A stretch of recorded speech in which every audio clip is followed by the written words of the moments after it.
하나님께서 이 아침에 우리에게 주신 생명의 말씀은 신약성경 데살로니가전서 1장 1절의 말씀입니다.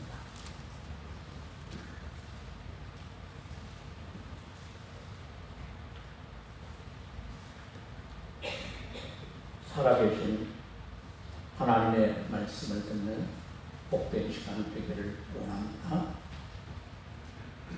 바울과 실로아노와 디모데는 하나님 아버지와 주 예수 그리스도 안에 있는 데살로니가인의 교회에 편지하노니 은혜와 평강이 너희에게 있을지어다.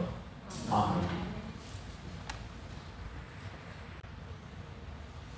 영국의 한 기관이 건강한 교회가 중요하게 여기는 가치관과 특징에 관한 논문을 발표하였습니다. 건강한 교회의 특징은 하나님을 높이는 예배를 드립니다. 건강한 교회는 예수 그리스도의 몸된 지체로서 정기적으로 모여 하나님께 예배하기 위하여 성도들이 온 마음과 힘을 다합니다.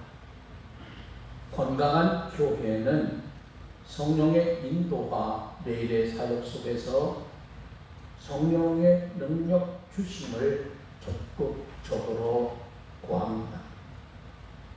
건강한 교회는 아직 믿지 않는 사람들에게 예수 그리스도의 진리를 전하고 예수 그리스도의 사랑을 보여주는 데에 높은 우선순위를 두고 있다고 합니다. 건강한 교회는 교회 속에서 하나님께서 부르시고 리더십의 재능을 주신 사람들을 발견하고 그 재능을 개발시켜서 그들을 섬기는 지도자들이 되도록 도전합니다. 건강한 교회는 가족 간에 혹은 교인들 간에 그리고 교인들이 봉사하는 지역 사회에서 사랑과 관심이 가득한 관계를 쌓아가기 위하여 노력을 합니다. 건강한 교회는 성도들 사이에 하나님과 동행하는 삶 속에서 그들이 성장하도록 격려해 줍니다. 그리고 동시에 성도들이 안정되고 발전적인 분위기를 가진 공동체 속에서 서로 간의 관계를 통해 성장할 수 있도록 도와줍니다. 건강한 교회는 연령에 관계없이 모든 성도가 자신들의 매일의 삶 속에서 영적 훈련을 할 수 있도록 훈련 프로그램을 제공하고 모델이 될 수 있는 지도자를 세워주고 도움이 되는 각종 자료를 공급합니다. 건강한 교회는 성도들에게 그들이 하나님이 주신 자원들을 관리하는 청직이라고 하는 자아상을 갖도록 가르치며 다른 사람들과 나누는 데 있어서 자신의 것을 희생하는 너그러움을 갖도록 돕는 일에 열심을 다합니다.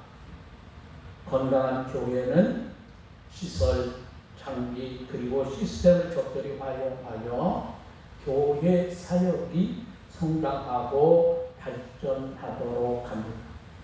마지막 건강한 교회는 그리스도의 몸에 속해 있는 이 다른 지체들과 연합을 하면서 자원을 공유하고 배울 수 있는 기회를 나누면서 연합 예배를 통하여 관심의 폭을 넓힌다고 하는 겁니다. 여러분 생각하시기에 여러분 우리 교회는 건강한 교회입니까? 그러면 다시 질문을 여러분에게 바꿔 던져봅니다. 우리 교회가 건강한 교회 되기 위해서 더 많이 힘써야 할 것이 있다면 그것을 위해서 여러분이 하실 수 있는 일은 무엇이라고 생각하십니까? 우리는 모두 우리 교회의 지체들입니다. 교회 울타리 밖에서 우리 교회를 평가하고 비판하고 비난하는 사람들이 아니라 그리스도의 몸인 교회의 지체입니다. 그렇다고 하면 우리가 생각할 때 우리 교회가 건강한 교회 되기 위해서 우리는 더 분발해야 하고 더 많은 에너지를 쏟아부어야 할 부분이 있다면 그것에 대해서 비판하고 비난한다면 그건 교회 자체가 아닙니다. 부족한 부분을 메꿔가기 위해서 노력해야 하고 부족한 부분을 공론화하며 서로가 기도해야 합니다. 그것이 교회 공동체의 일원으로서의 우리의 책임입니다. 분명한 것은 우리 교회에 아직도 부족한 부분이 많이 있습니다. 어쩌면 여러분 지구상에 존재하는 교회 가운데 부족함이 없이 온전한 교회의 모습을 다 갖추었다고 말할 수 있는 교회는 단 한 군데도 없습니다. 그렇다면 그것이 우리 교회에 대한 면죄부가 될 수는 없습니다. 교회는 건강성을 회복하기 위해서 늘 노력해야 하고 개혁교회의 정신을 따라 하나님 보시기에 바른 교회 되기 위해서 개혁되어야 하기 때문입니다. 아무리 우리 교회가 부족한 것이 많고 개혁되어야 할 부분이 많을지라도 여러분 분명한 것이 있습니다. 그것은 우리 교회가 하나님의 교회라고 하는 사실입니다. 그리고 하나님의 교회가 갖는 특징이 있습니다. 우리는 오늘 본문의 말씀을 통해서 교회가 무엇인가, 그리고 교회가 감당해야 할 사명이 무엇인가를 우리가 찾아볼 수 있습니다. 오늘의 말씀은 바울과 실로아노와 디모데는 하나님 아버지와 주 예수 그리스도 안에 있는 데살로니가 인의 교회에 편지하노니 은혜와 평강이 너에게 있을지어다. 여러분, 이 말씀은 사도 바울이 데살로니가 교회에 편지를 쓰면서 가장 먼저 한 인사말입니다. 그런데 이 인사말에 교회가 무엇인지와 교회에 주신 하나님의 사명이 무엇인지를 밝혀주고 있습니다. 가장 먼저 교회는 하나님 아버지 안에 있다고 말씀합니다. 하나님 아버지 안에 있다고 하는 말씀에는 두 가지의 의미가 있습니다. 하나는 교회는 하나님의 크신 권능 아래에 있습니다. 여러분, 교회를 세우신 분은 하나님이십니다. 교회를 세우신 분이 하나님이시듯이 교회를 교회되게 하시는 분도 하나님이십니다. 교회는 하나님께서 세우셨기에 하나님께서 그 교회를 교회되게 하시기 위해서 당신의 권능을 통하여 교회를 보호하십니다. 초대교회 때부터 지금까지 교회는 계속해서 사탄의 공격 아래 놓여 있습니다. 여러분, 사탄은요, 어떻게든지 교회를 넘어뜨리기 위하여 온갖 방법을 다 동원하여 교회를 공격합니다. 교회를 통해서 사탄의 권세 아래 있는 영혼들이 하나님께로 돌아와 구원을 얻게 되기 때문입니다. 그래서 사탄은 자신의 세력을 약화시키려고 하는 교회를 가만히 두지를 않습니다. 온갖 박해와 유혹으로 교회를 무너뜨리기 위해서 방해 공작을 합니다. 약 10여 년 전에 저 이란의 수도 테헤란에 있는 한 교회의 이야기가 지구촌 안에 있는 많은 그리스도인들에게 감동을 주면서 그 교회를 위하여 모든 성도들로 하여금 기도하게 했습니다. 그 이유는 2년 동안에 6명의 목회자가 모슬렘에게 잔인하게 암살당했기 때문입니다. 모슬렘 문화권에 파고드는 교회의 존재를 탐탁하지 않게 여긴 모슬렘이 이 교회를 담임하는 목사를 암살했습니다. 모슬렘 국가에서 태어나면 평생을 모슬렘으로 살다가 모슬렘으로 죽는 거예요. 모슬렘을 떠난다는 것은 최고의 반역죄로 여겨가지고 그들은 사형으로 처벌합니다. 물론 모슬렘 국가에도 자기의 종교나 신앙을 자기가 선택하고 바꿀 수 있는 자유가 있다. 세계인권선언문에 그들도 서명을 했습니다. 그러나 실제로는요, 모슬렘 신앙을 떠나는 것을 그들은 문화적으로 허용하지 않습니다. 그런데 모슬렘 국가인 이란의 수도 테헤란에 교회가 세워지자 모슬렘이 기독교로 개종하지 못하도록 그 교회에 박해를 당합니다. 그래서 그 교회를 담임하는 목사를 암살했습니다. 그런데도 살해된 전임자의 길을 이어 또 다른 목사가 그 교회에 부임을 하게 됐고 그 역시 잔인하게 살해를 당했습니다. 담임 목사가 살해되자 또 다른 목사가 부임하게 되었고 그도 잔인하게 살해당했습니다. 그렇게 살해된 목사만이가 2년 동안 몇 명이냐면 6명의 목사가 암살당했습니다. 그 교회에 담임 목사로 간다고 하는 것은 곧 암살당한다고 하는 것을 알면서도 계속해서 목사가 부임하여 가는 겁니다. 그런데요, 희한한 일이 벌어졌습니다. 2년 동안에 6명의 목사가 살해당했는데도 그 교회는 날로 분화해서 10여 년 전에 그 교회가 400여 명의 성도들이 모이는 교회가 됐습니다. 계속해서 담임 목사가 살해됨에도 불구하고 그래서 그 교회 담임 목사로 부임하면 죽음 당할 것이 자명함에도 계속해서 목사가 부임하게 되니 사람들이 궁금해진 거예요. 교회에 뭐가 있길래 목숨을 걸고 사역하러 가는가 하는 궁금증이 생긴 사람들이 그 교회를 찾아왔고 그들이 예수를 믿게 되었습니다. 여러분 어디 목사만 살해 위협을 당합니까? 말씀드린 것처럼 모슬렘 사회에서는 자기들의 신앙을 버리고 다른 신앙으로 개종한 것을 엄격하게 금하고 있습니다.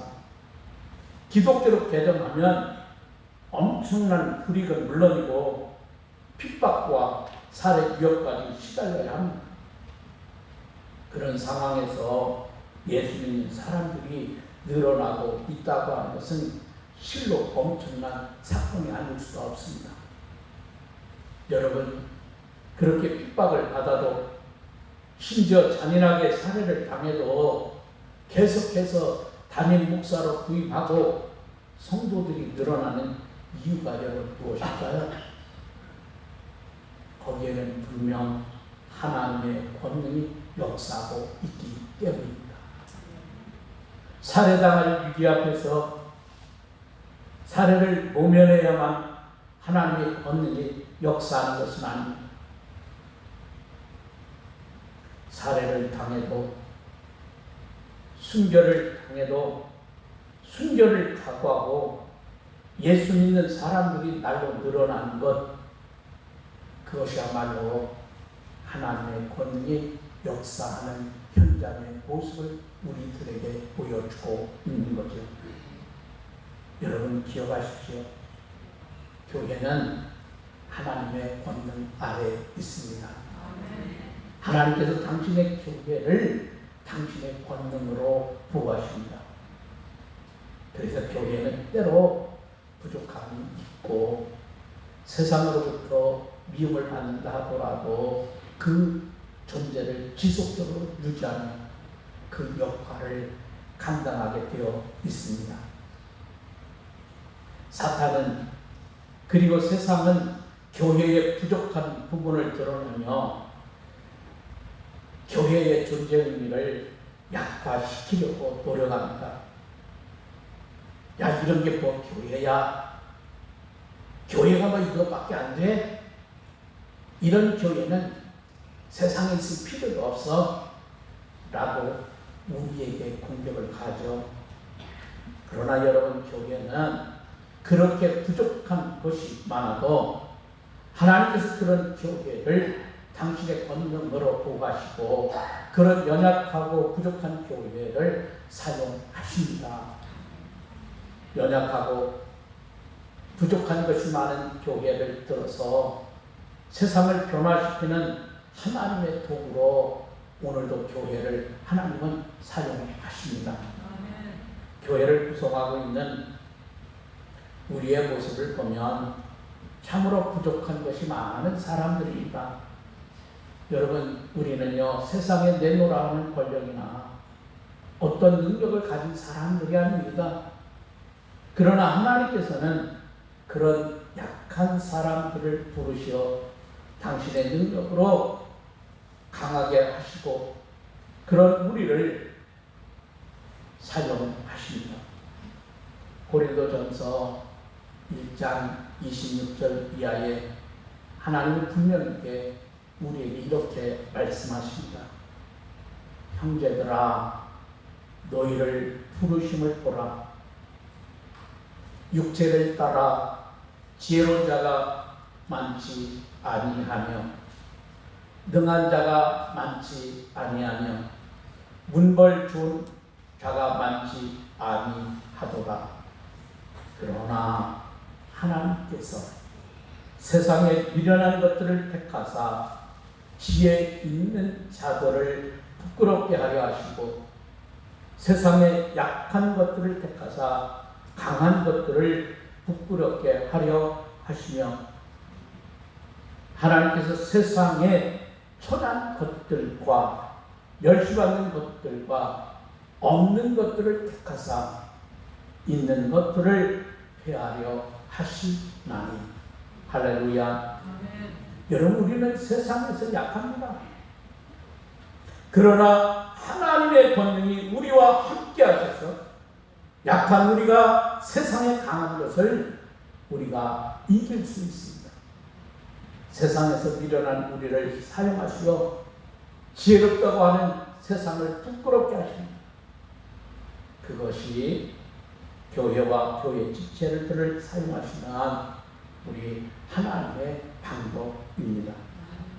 교회가 하나님 아버지 안에 있다고 하는 것의 또 다른 의미는 하나님의 사랑 안에 있다고 하는 뜻입니다.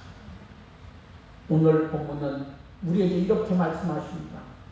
하나님 아버지와 주 예수 그리스도 안에 있는, 여러분, 교회를 하나님 안에 있다 그렇게 말씀하시면서 하나님 아버지 안에 있다고 표현합니다. 우리가 하나님을 아버지라고 부르는 이유는 우리를 지극히 사랑하시는 하나님이시기 때문입니다. 하나님께서는 당신이 친히 세우는 교회를 사랑하십니다. 그리고 그 교회 공동체에 들어 모든 사람을 사랑의 품으로 안으시고 품으십니다. 때로는 부족한 모습이 있고 때로는 약한 모습이 있고 때로는 죄에 빠진 허물 많은 모습을 가졌다 하더라도 하나님께서는 당신의 백성들을 사랑하십니다. 오늘 본문에서 교회를 하나님 아버지 안에 있는 교회라 말씀하신 이유는 하나님께서 교회를 그렇게 사랑하신다고 하는 뜻입니다. 당신의 백성들이 아무리 허물이 많고 아버지의 뜻을 거역하여 형편없는 존재일지라도 당신의 사랑의 품에 품으신다고 하는 뜻입니다. 그것은 또한 교회가 그런 아버지의 품과 같은 곳이 되어야 합니다. 교회는요, 의롭고 경건한 사람들이 모이는 곳 아닙니다.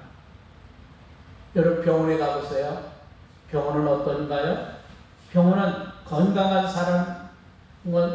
사람들이 찾는 곳이 아니라 어딘가 아프고 병든 사람들이 찾아오고 찾아갑니다. 마찬가지로 교회도 죄 없고 의로운 사람을 찾는 곳이 아니라 죄인들이 찾아오는 곳입니다. 세상에서 죄를 짓고 죄 가운데 살던 죄인들이 아버지의 사랑이 그리워 찾아오는 것이 교회입니다.